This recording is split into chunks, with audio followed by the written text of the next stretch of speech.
The Fallout games have a plethora of different and unique weapons scattered across their respective wastelands. I wanted to know whether it was possible to beat Fallout with every single one of these weapons. So, with the help of a pick-a-wheel, today we find out, can you beat Fallout New Vegas with greased lightning? I also used a pick-a-wheel to decide which faction we'll be siding with, and today's choice is the Legion. I give myself an appropriate name and look before setting up my special points. Seeing as we're using an unarmed weapon, I put Strength at 8, drain Charisma since it's fairly useless in New Vegas, and put both Intelligence and Luck at 8 for increased skill points and critical hits respectively. I loot Doc Mitchell's house and then set my tag skills as Barter, Melee Weapons, and Speech. I genuinely don't know why I tagged melee weapons since I knew it was an unarmed weapon. Must have just overlooked it. Regardless, I choose Skilled and Wild Wasteland as my traits, and then it's time to leave. Before we continue any further, you'll notice this little annoyance a lot, and that's because I'm playing this completely vanilla, and if you don't know why that's a problem, you'll see soon enough. Anyway, with the basics out of the way, I step into the desert and officially begin the run. I can't complete the tutorial quest with Sunny, seeing as I don't have my weapon, so I leave Good Springs and head to our next location. As I pass Sloan, I heal up Snuffle's leg for the XP, and continue on past Black Mountain, making sure to loot the Brotherhood corpses as we go, which will be important later. Once I make it to Camp McCarran, I slip on an NCR uniform and head straight to the monorail, which takes us to the strip and gives us access to the top, which then allows me to stare at Benny from across the room, which levels me up. I dump my points into Speech, which may seem strange, but it'll all make sense soon. I also choose the Confirmed Bachelor perk, and I level up again, putting my Speech at 50, and then the rest of my points go into Unarmed. Finally, I head to Hidden Valley and enter the Brotherhood base so I can acquire my weapon. But before that, I need to convince Dobson to leave the area. Now, while some people may say that it's okay to break the radio with your bare fists, I'm not having that. It's a weapon-restricted run, which means I can only use my weapon to destroy things, so I have to use the power of words to convince Dobson to move on, which finally gives me access to the merchant at the base, so I can finally get my weapon. But I run into another problem. That being, I don't have nearly enough caps to buy the fist, and that means another hoop to jump through. It's simply a matter of returning to the strip and gambling. I bankrupt the tops and the white gloves before returning to Hidden Valley and finally getting Greased Lightning, which means the run can officially start. I return to Camp McCarran. With my game not saved, I bankrupt the white gloves again, mark the entrance to New Vegas on my map, and then re-return to Hidden Valley to get Greased Lightning, which means the run can officially start. Except I forgot to turn my chips from the Ultralux, which means another visit to Vegas, another return to Hidden Valley, and now the run can officially start. Honestly, I feel like I was brain dead during this run. With all of the hurdles out of the way, I talk to Swank at the tops and convince him that Benny is up to no good, which allows me to talk to him in his own room.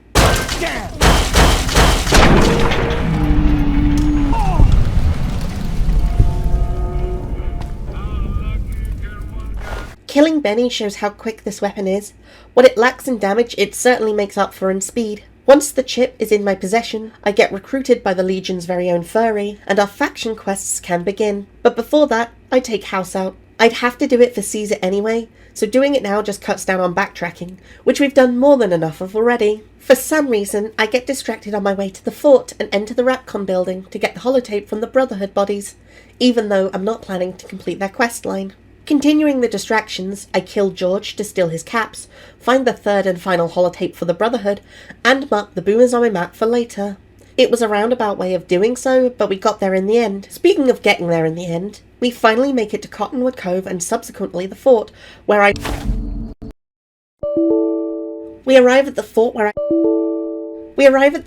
I avoid even speaking to Dale Barton out of fear of the game crashing yet again, and meet with Caesar. This is fairly uneventful as he tells me what to do, and I obey. Heading down into the bunker, and we face a problem. I can't destroy the generators with an unarmed weapon. Luckily, this has an easy fix, as Caesar will just assume you destroyed it, even if you choose to upgrade the Securitrons, so I just do that instead. Once that's done, it's off to help the boomers. I start by clearing out the ants, which is easy enough, and allows me to level up. I choose the Super Slam perk, which will make taking down enemies much, much easier than before. I let Pete tell me about the history of the boomers, and ask questions after, as well as giving Jack some scrap metal and Raquel some missiles, which gets me high enough reputation to pull the B-29 out of Lake Mead. On my way to Lake Mead, a Frumentarian tries to talk, but ends up getting obliterated by the Boomer's missiles, which gives me a bit of joy. Anyway, completing this quest is simple enough. Just attach the ballasts and trigger the detonator. While early in the run I did say I can only destroy things using my weapon, this isn't destroying or killing anything, and it's not really a weapon, so I don't consider this breaking the rules.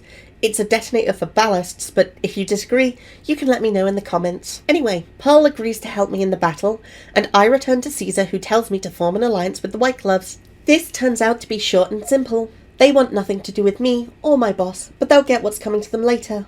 For now, it's time to destroy the Brotherhood of Steel. I could have made this easy for myself and just killed the 3 people who have the self-destruct keys on them, but that wouldn't be using my weapon to its full advantage, and so I decide to do a full frontal attack. It goes fairly well, all things considered, and once my bloodlust has been quenched, I set the bunker to self-destruct and head back to the fort for my next assignment, which sends me to Vault 34. Although, I make a quick detour to the medical clinic to buy some implants. Once I get there, it's simple to find the autodock module.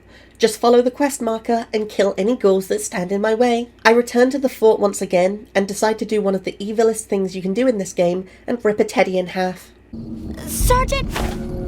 I install the autodock module and allow Caesar to live, which means Kimball now has to die. I arrive at Hoover Dam and allow Kimball to exit the vertibird before storming him and his entourage. A presidential suit doesn't offer much protection against an extremely fast fist, and the rangers and soldiers don't fare any better.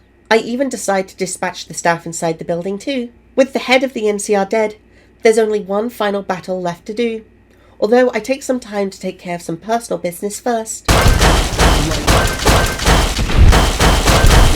What in creation is the matter with you? After that, we meet with Lanius and start the assault on the dam. Once again, this isn't too difficult, as not only do we have a really fast glove with multiple perks backing us up, but we've also got the force of the Legion and the Boomers working with us. It also helps that some of the NCR soldiers have stim packs on them. Anyway, we make our way through Hoover Dam into the compound and finally come face to face with Oliver. I do take quite a beating here, but the Super Slam perk does...